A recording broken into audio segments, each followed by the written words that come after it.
This right here, folks, is very likely our last tab guide ever. It's an end to yet another guide series many months in the making. In fact, years in the making. But I gotta be honest, we aren't exactly ending with a bang here. Don't get me wrong, every item mentioned today plays a pretty darn huge role in this game. And the tab itself is a stepping stone to bigger and better things. It's just that you already know that, or at least you should. However, when has that ever stopped us? But due to all that, I will actually start with some more interesting ones, like Nightmare Fuel here. Cause yes, it is entirely possible to refine something into Nightmare Fuel, and that something is Dark Petals. But don't forget the Prestidigitator along the way. Two quick mentions. Having someone who's dead haunt normal flowers could provide some additional evil flowers for Dark Petals,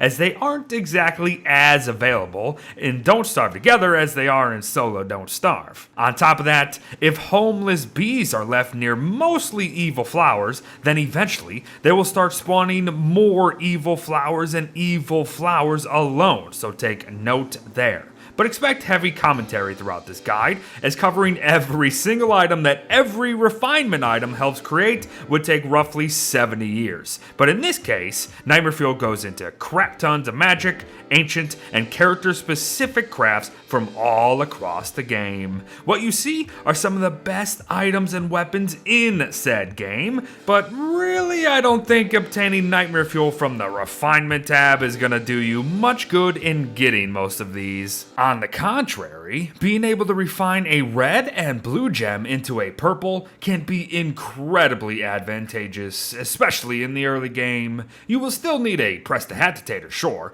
However, if no clockwork bishops are around and the ruins are out of your reach, this refinement is your ticket to tier 3 magic. Literally, as a purple gem is needed for a shadow manipulator, which then leads to tier 3 magic items, and especially additional purple item crafts like the life-stealing Bat, the telelocator staff, or the insanity-inducing nightmare amulet. Absolutely wonderful. Not only that though, cratering a purple gem into moon rock craters allows for the construction of the celestial portal, and the purple gems also create moon rock idols that allow us to change characters at will at said celestial portal. So, great stuff all around. But hold up, we probably should have talked Cratered Moonrock first, considering how it itself is a refined tab craft. 3 moonrock per crater, but the craters themselves do diddly squat. So what's the deal here? Well, socketed gems turn them into moon lenses, and certain moon lenses then become useful.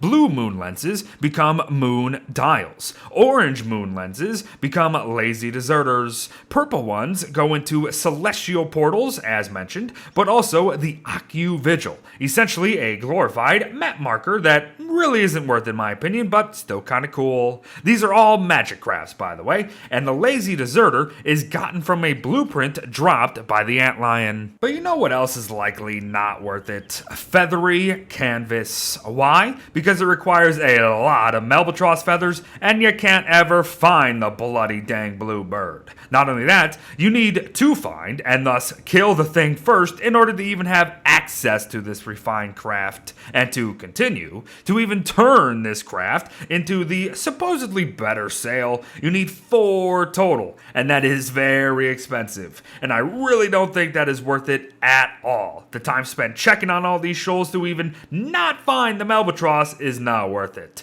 This isn't even my dislike for seafaring talking. This is just me weighing options and going for the path of least resistance. Know what else is pretty darn resistant? Marble. And did you know that you can grow your own? With a chunk of the stuff and the refine tab, you can. With marble beans. Not only can marble crafts be resistant in the end, their shrubs bloody resist growing to boot in the first place. It first takes 2 to 5 minutes for them to begin growth. It then takes 5 to 6 days for them to reach a growth stage 2, and then yet another 5 to 6 days to hit their final stage 3. And careful now, if not mined at stage 3, another 5 to 6 days means they're back to stage 1 to start it all over again. Thick fur can also take some time to come by, simply because it requires 90 fur tufts from our big, bad, fluffy pal Bearger in order to refine. You do get 3 per refine, so there's that at least, but thick fur goes into the Hibernation Vest, the best body slot insulator in the entire game that also slows down hunger and boosts your sanity. The insulated pack is another thick fur craft, and is essentially a portable ice box, although they don't allow thermals to cool or ice to not melt. Oh, but it also now has 8 slots over its original 6, if that means anything, but still not worth it in my opinion, because it takes 3 gears to make. And lastly, thick fur goes into Bearger's own statue to celebrate his brutal murder at your hands. Beautiful. Man, I really wish folk didn't meddle in things that are none of their beeswax, but here we are with beeswax. A single honeycomb is needed, but what's it for exactly? Well, our next refined craft, if you could believe it. Beeswax leads to wax paper, but once again, we kind of ask ourselves, what's this used for now? You're gonna have to have murdered the bee queen one way or another for a blueprint for bundling wrap. Only then can wax paper and thus beeswax have their uses. Bundling wrap allows us to place up to 4 items within at once to save inventory space. However, it goes well beyond that.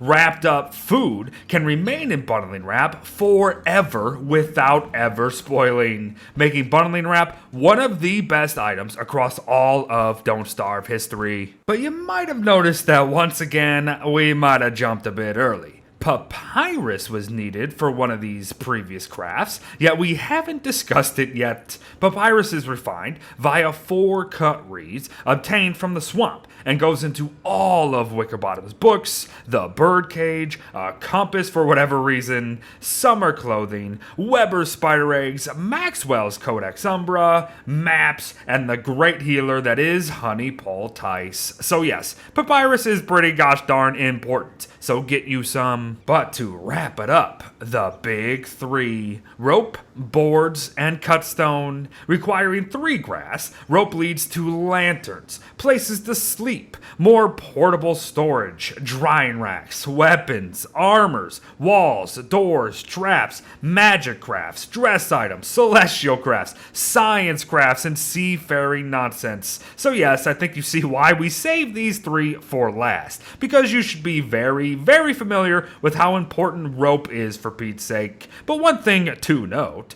rope has a pretty long burn time for it just being a single item, so there's your additional tip of the day. But boards are next, and they too lead to bloody everything. Food crafts like ice or bee boxes, crap tons of science crafts, structures galore, cause like all the dang things need boards essentially, magic crafts, character specific machinery, seafaring, celestial weapons, a couple basic weapons even, turf, walls, and so on. You get the idea. Boards are important. And lastly, cut stone. Our ticket to crockpot meals, tier 3 science, protection against lightning, walls, structures, food preservation, cold fires, certain seafaring nonsense, decorative plants even, ancient relics, salt boxes, character-specific crafts, and more. Yup, rope, boards, and cut stone are pretty much the lifeblood of the refined tab, so get used to seeing and using a lot of them. But there you have it, everyone, a somewhat bittersweet end to our tab guide series. Thanks for watching, and I hope these journeys through all these tabs have helped folk out there along the way, and I'll see you